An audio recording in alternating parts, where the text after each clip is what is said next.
trust is probably the most important element that you have to build with the workforce. And the reason behind that, of course, is that as time goes on, there are many difficult issues that you have to have discussions with. And when you run into those difficult issues, it's extremely important for both parties, be it labor or management in the workforce, to have a clear understanding that they trust you and they trust the fact that the decisions that you're making are good decisions and that you're taking input from them and factoring that input into the decisions that are made for the projects. And I see over the years when Fluor first came in, it took a while to develop and build that trust, but that was probably the cornerstone upon which Fluor's success here at Hanford has been built upon. All right. As far as building trust and what are some of the key aspects behind building trust, I think first and foremost the most important element is management in the field, and that means management from the senior level all the way down to the first line manager. Have to spend time in the field,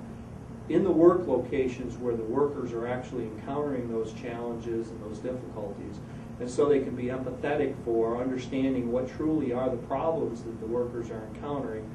and be able to come up with good solutions that address those problems and help move things forward in a safe fashion.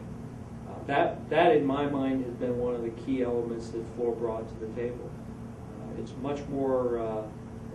palatable for a worker to understand that he knows that everything can't be fixed the way he wants to, but when management stands out there in the field and clearly sees the problems and the issues that they're dealing with, and they understand from a first-hand knowledge of what it takes to fix that, they can make better decisions. And so that's one of the key aspects behind it. Another is just do what you say you're going to do. And over the years, all of us as humans like to be treated fairly and be told if someone's going to do something for us, they carry through and they actually do that. And it can be challenging at times, and so it's important never to overcommit. But as a management representative, just do what you tell the people you're going to do, and that consistency in making sure that they can trust you in what you say you're going to do is very important. I think another aspect that builds trust is the ability to effectively communicate, certainly through the management chain as well as through the worker chain at all levels.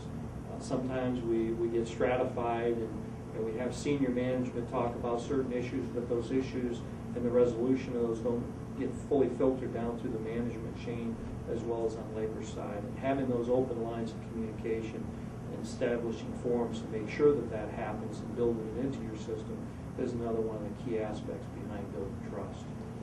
And I guess probably the last thing that I would say is in building trust is showing people and actually caring for people. When the day is done, it really doesn't matter what happened on the schedule per se. It matters whether or not everybody that you brought to work that day goes home safely as they came to work in the morning.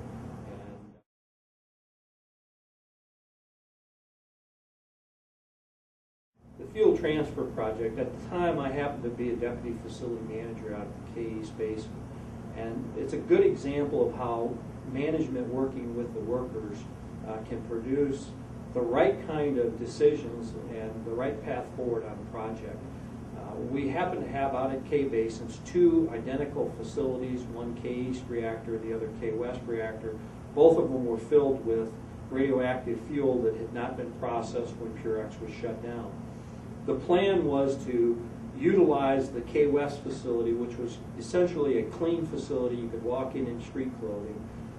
and install the fuel processing equipment in that facility and process all the fuel so that we would learn all of our lessons before we got ready to construct that same equipment and place it into the more contaminated K East facility.